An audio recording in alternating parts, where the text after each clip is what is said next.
Welcome to this reflection from the Northwestern Baptist Association, which is one of a series of reflections that we're offering through our YouTube channel and our website. I guess one thing many of us have thought about over the last year or so has been our priorities. What really matters to us? What's important to us? And why? Because when you're in lockdown, having to place a fair bit of your life on hold and not able to meet up and do things that you once took for granted, you do find yourself thinking about which of those things really matter and why they matter.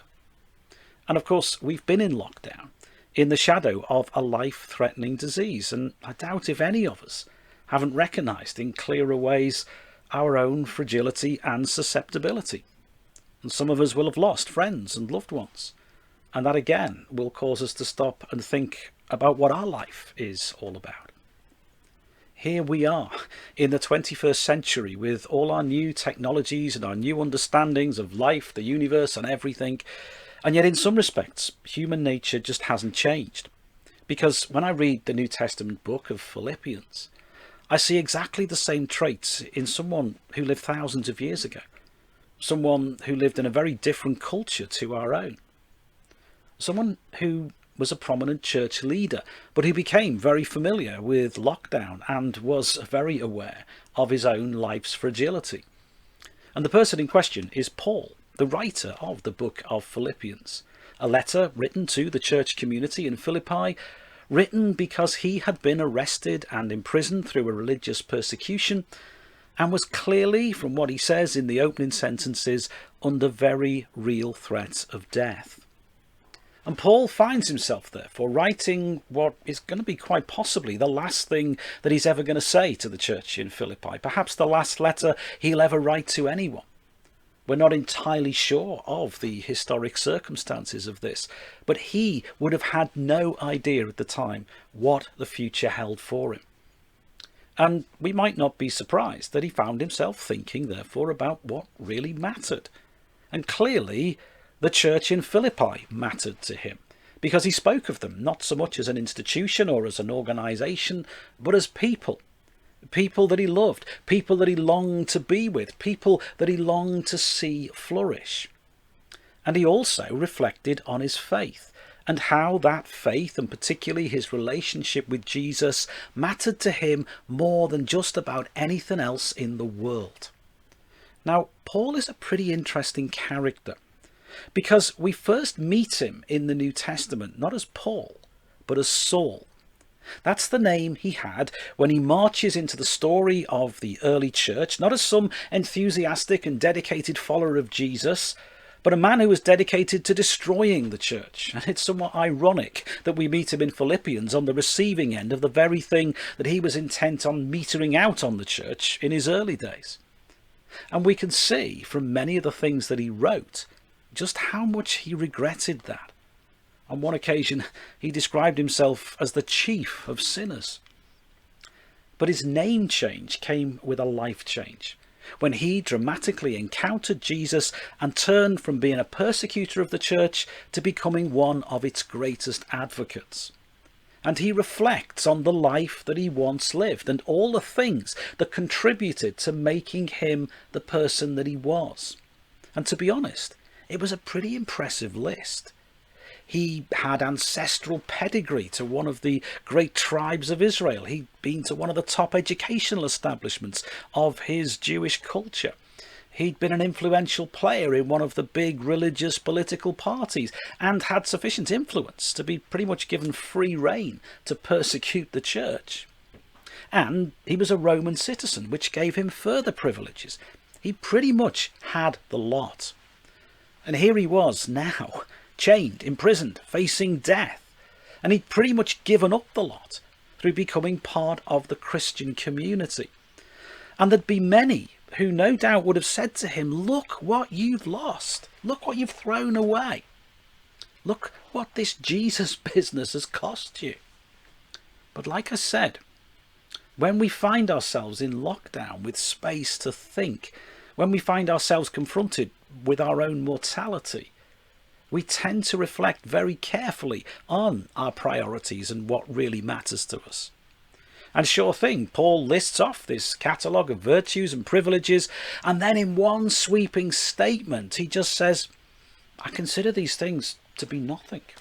Utter garbage. In fact, the people who know about these things reckon that the vernacular Greek that he uses here in the original text puts it a lot more strongly than that. Because as he reflects on his priorities, he recognises something that to him is far, far more important than any of those other things. But let's let Paul speak for himself, shall we?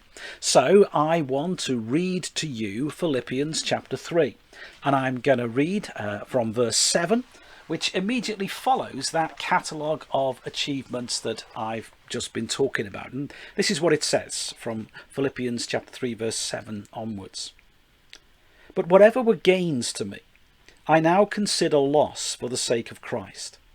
What is more, I consider everything a loss because of the surpassing worth of knowing Christ Jesus my Lord, for whose sake I have lost all things. I consider them garbage, that I may gain Christ and be found in him, not having a righteousness of my own that comes from the law, but that which is through faith in Christ, the righteousness that comes from God on the basis of faith. I want to know Christ, yes, to know the power of his resurrection and participation in his sufferings, becoming like him in his death, and so somehow attaining to the resurrection of the dead. Yep, says Paul, I might have this amazing CV. I might have accomplished a whole load of things that others would give anything to make their own. But compared to knowing Jesus, they're nothing. And of course, we engage with these words as those who, I guess, have all been reflecting on our priorities. And I sense that the unavoidable question that emerges from Paul's narrative here is, well, where does Jesus fit in my priorities? I consider them nothing compared to the surpassing greatness of knowing Jesus. That's what Paul says. And I can't help noticing that a lot of the things that Paul lists off ahead of this statement about Jesus are actually religious things. And I suppose that's one of the realities that we've had to face over the last year or so. So many of our religious pursuits have been taken from us. But what has not been taken from us is the opportunity to know Jesus. And where I hope we can find strength and encouragement from those words of Paul is to really allow ourselves to hear what he's saying. Knowing Jesus surpasses anything else that this life might offer you. Knowing Jesus surpasses anything else that religion might even offer you. And that isn't just a sentiment from a man who's clearly having a bit of a rough time of it. He's thinking through his own priorities.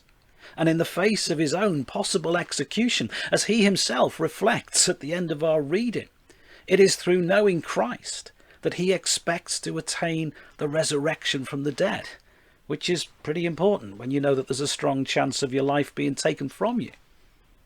So I want to offer you these words of Paul to ponder for a few moments. So as ever, I would invite you to try and find some space and some time to simply reflect on them. And if you can, maybe connect with a friend, or even, as I know some of you are doing, with a group of fellow disciples, and just let these words dwell within you for a while.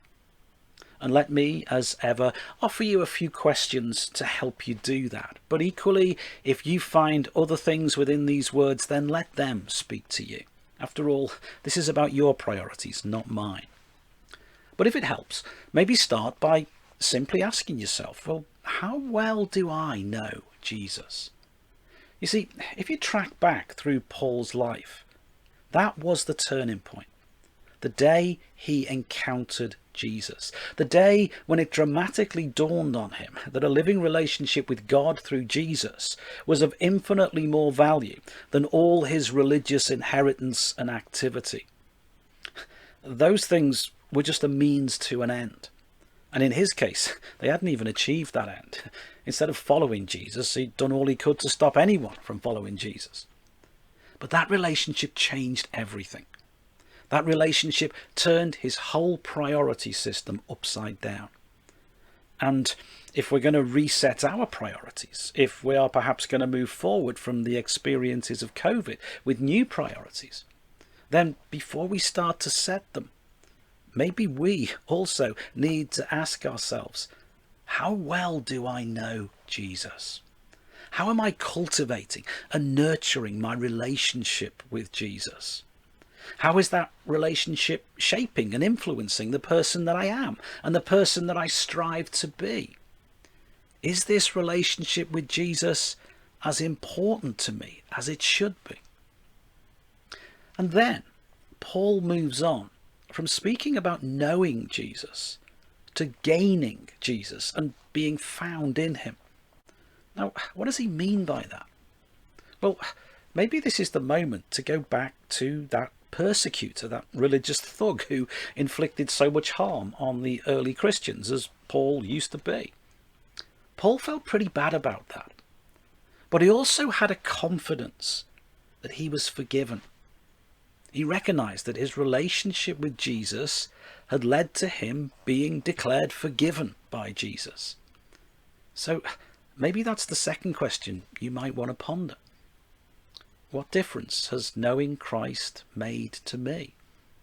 Now, for Paul, knowing Christ meant living his life in a very different way. And perhaps we need too to be challenged in some ways about that.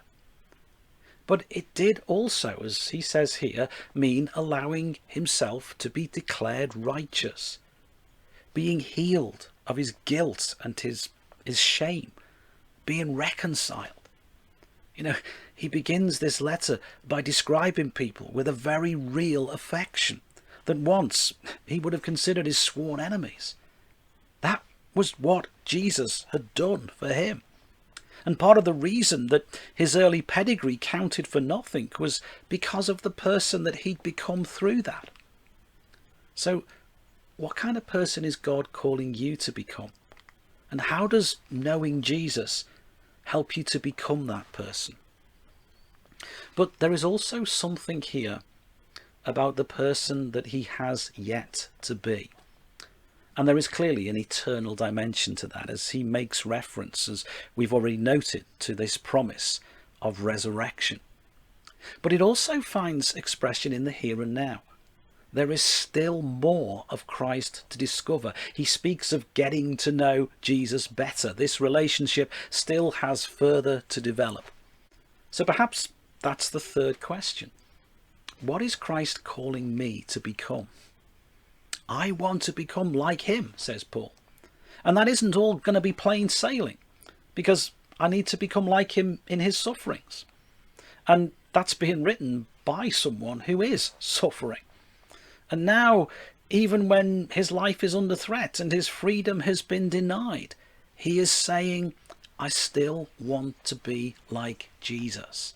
I still want the nature of Jesus to shine through whatever the circumstances that I find myself in. And we have all had to learn to live through some very difficult circumstances in recent months. And our calling is to also be like Jesus in the midst of that struggle. And yes, there is that ultimate becoming that we will realize through that resurrection of which Paul speaks. But as we journey toward that day, what is Christ calling us to become? So yeah, maybe things are beginning to look a bit better. Maybe some of the things that we've been longing for, like meeting up with family and being able to mix and mingle and even have appropriately restrained hugs, are finally becoming a reality. But whatever aspect of life we might be talking about, what do these words say to us? That everything and above everything else, there is nothing to surpass the greatness of knowing Jesus. Thanks for listening.